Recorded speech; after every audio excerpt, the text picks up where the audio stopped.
Welcome to the Whiskey, Jazz, and Leadership Podcast. Subscribe now so you don't miss a drop of straight talk you can't get anywhere else. We discuss the whiskeys to drink, music to listen to, and what it really takes to be an effective leader. I'm your host, Galen Bingham, the leadership strategist. Tonight's guest, executive coach, founder, and CEO of Built to Last Solutions, Marvin Chambers.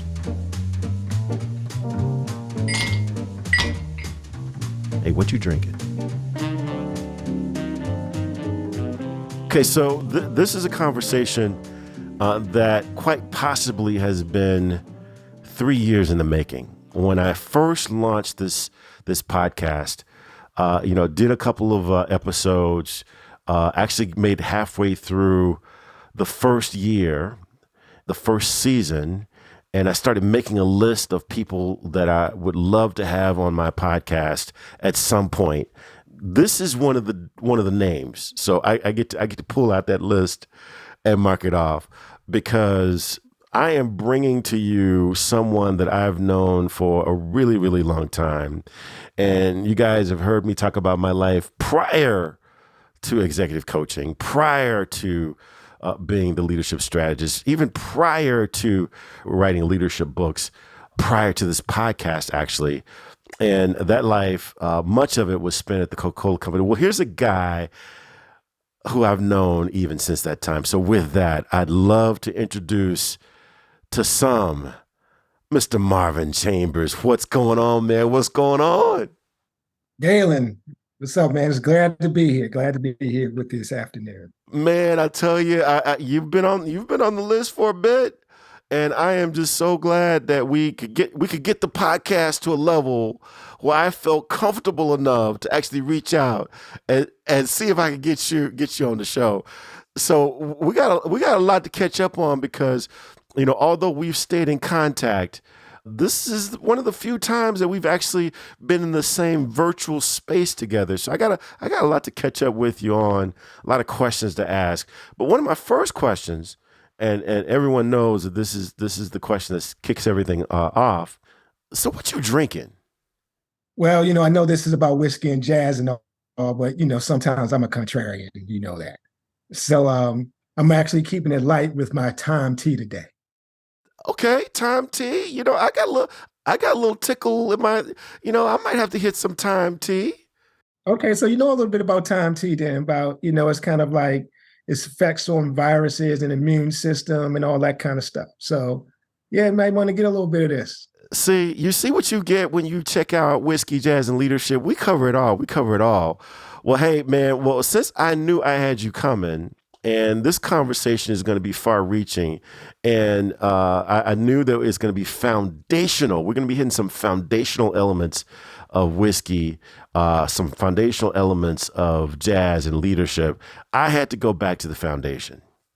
And there is a whiskey that everyone knows that I've been stalking the founders of this whiskey for years. Fawn Weaver, here we are again, sweetheart. Here we are again. I'm gonna do some Uncle Nearest 1856 because I've got the 1884.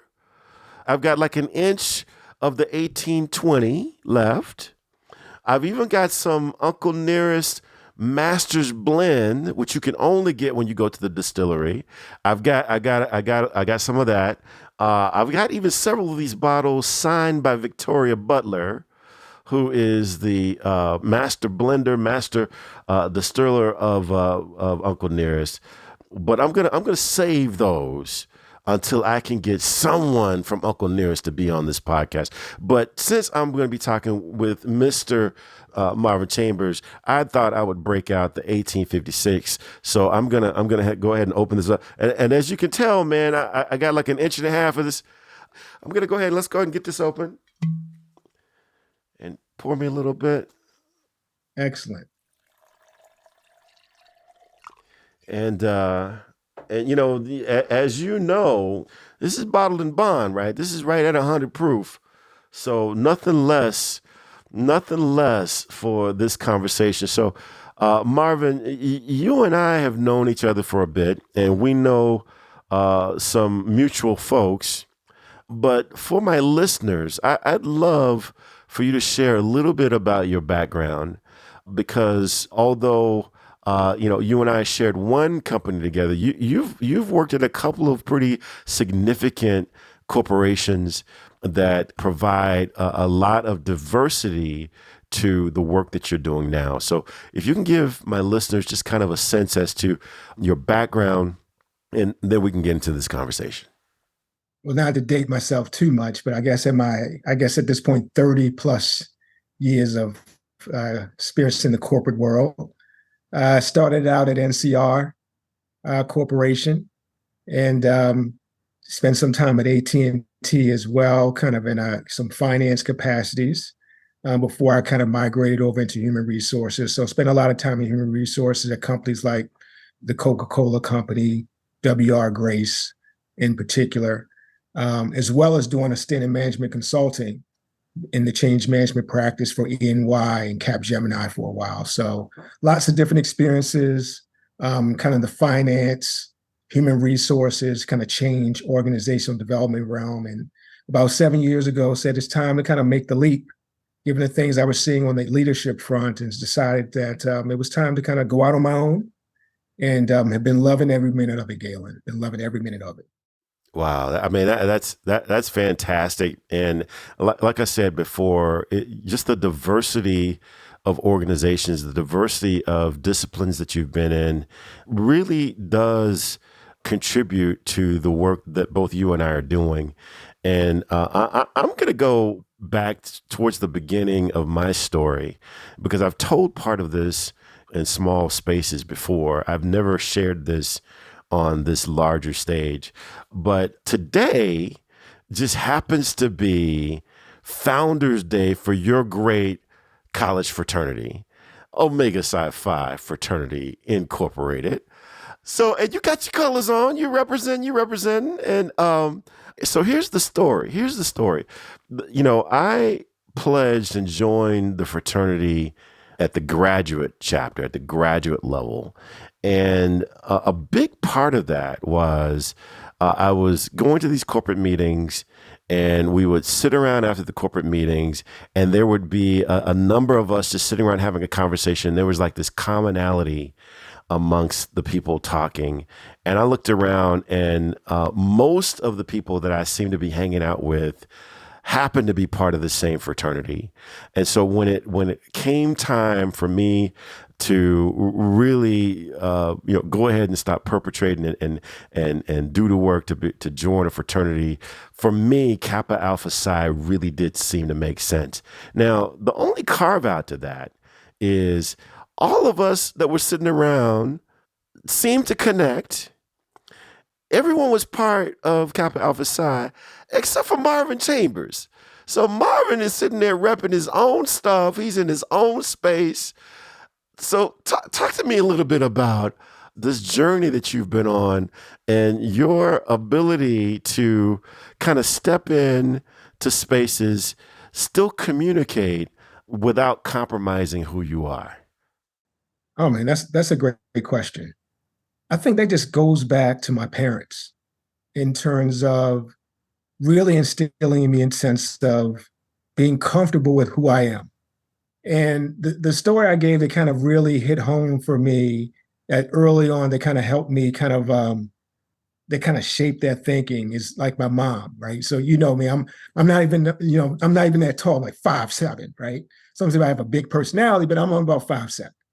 In elementary school, I go up to my mother. I remember this one day. I said, and I was in front of the class. Back then, they used to line you up by height, and I was always the shortest one. So I went home and asked my, why am I always the smallest, shortest one? And she said, don't worry about that, baby. They're just all big for their age. And I went, oh, and I bought that. So she kind of like instilled in me at a very early age. A little while later, a few years later, I kind of caught on to what she was doing. But I realized at a very early age that whatever you are and whoever you are, that is okay. The fact that you are perfect just the way you are. And so that's something that's really stuck with me at a very early age, that I try to take excuse me, when I was in the corporate world, where there were sometimes you felt apart and there's sometimes when belonging was a little bit more difficult. But if we stay with our essence and kind of stay with our own authenticity, what I've learned that it always kind of works out the way it's supposed to work out.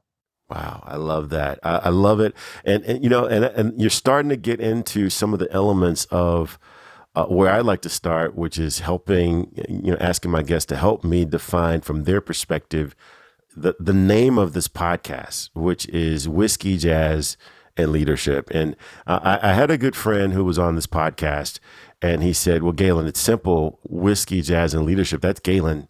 That's Galen Bingham, right? Those are all the things that go into my understanding of who you are." But I love to ask every guest to help me understand and think through this metaphor that I have. And for me, the metaphor of whiskey is this social element of being with folks and then having the confidence to say, this is who I am, like you were saying, this is who I am, this is what I do, this is what I enjoy, and hang out with like-minded people who enjoy that, even if that means taking criticism from folks who are outside of your circle, but just having the confidence to stand, as I like to say, stand in your own shoes. So that's the metaphor of whiskey. The metaphor of jazz is, you know, how do you get from where you are to where you need to be or where you want to be, even in situations where there's no sheet music available, right? There's no script. You know, things happen. The only thing I know for sure is that no plan will go according to plan, but you still have to get to your designated destination on time and in key, because this is your life we're talking about. So that's the metaphor of jazz. And the metaphor of leadership is marketing is a lot of fun. Social media is a lot of fun. Strategy is incredibly important. Finance, it's hard to run a business if you don't have an eye on finance. But until someone says, we're going to take this action today, until someone takes the leadership to say, this is when things are going to change, nothing is going to happen. And so that's how that metaphor fits with me. But like Bo Stevens said, you know, that's the way Galen is. How does that metaphor fit in your eyes? And how does that metaphor fit with how you've been able to achieve so many of the things that have made you successful? For me, you know, all three comes down to what we do. From my perspective, what we do is a spiritual endeavor. So when you think about whiskey and this notion of the social element in the same way, kind of staying true to who you are, I mean, that deals with the spiritual part of leadership, the spiritual part of coaching. That notion of helping people understand at the end of the day who they are, whose they are, and how that guides their journey.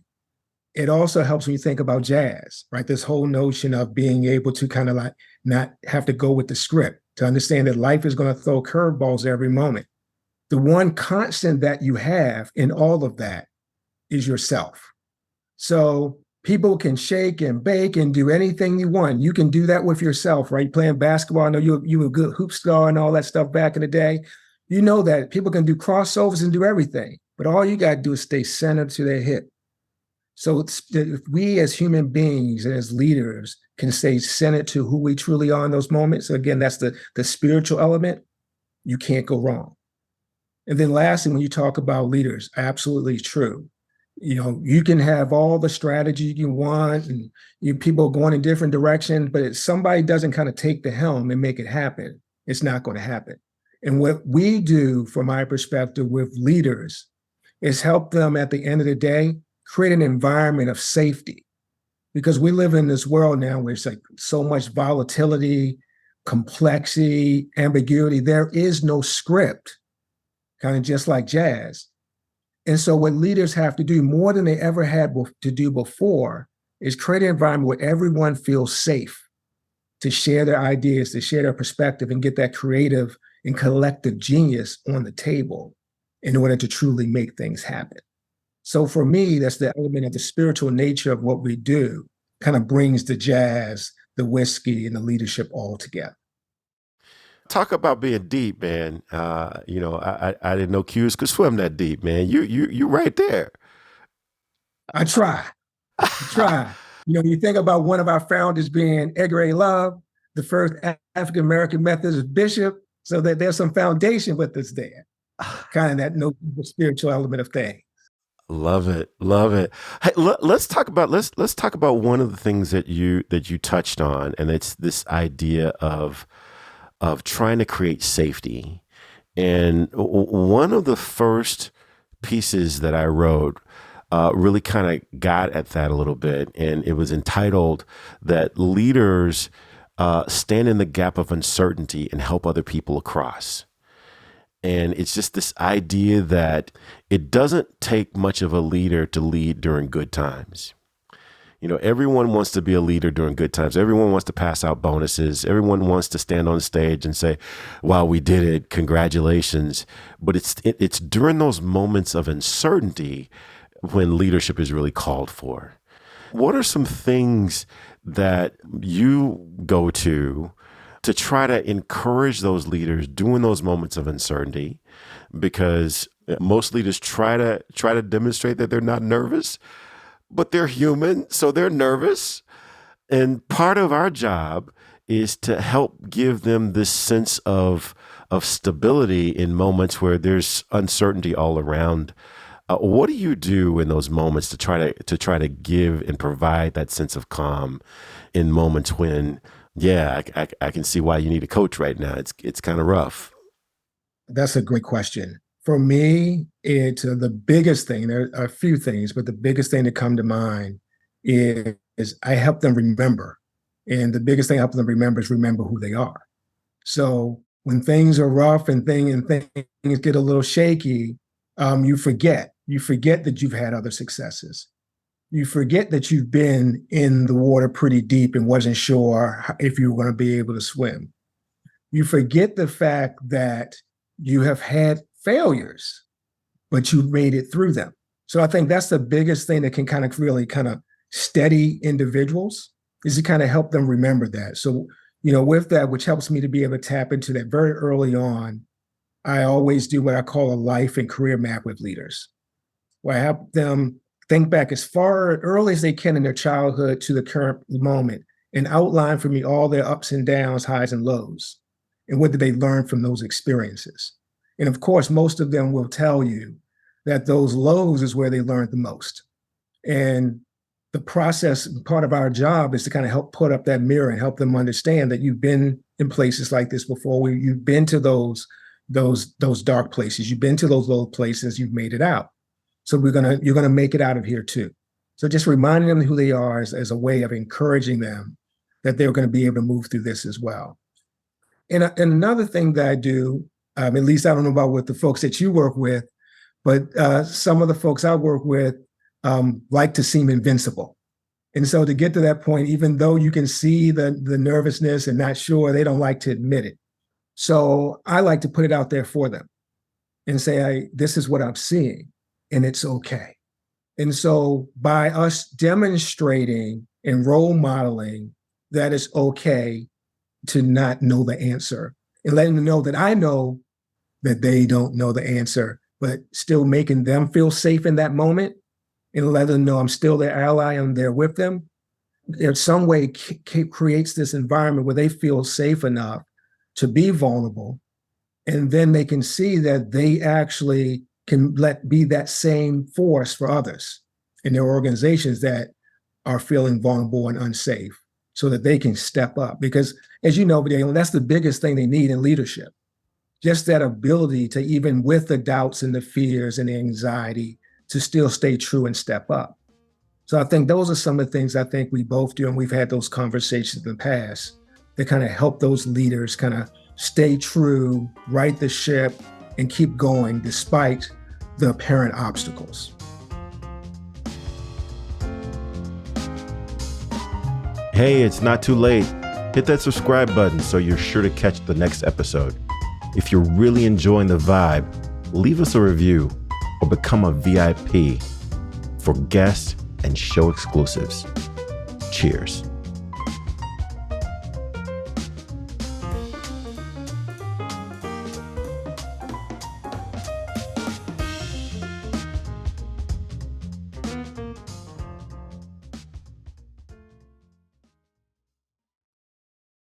This podcast is a part of the C-Suite Radio Network. For more top business podcasts, visit c-suiteradio.com.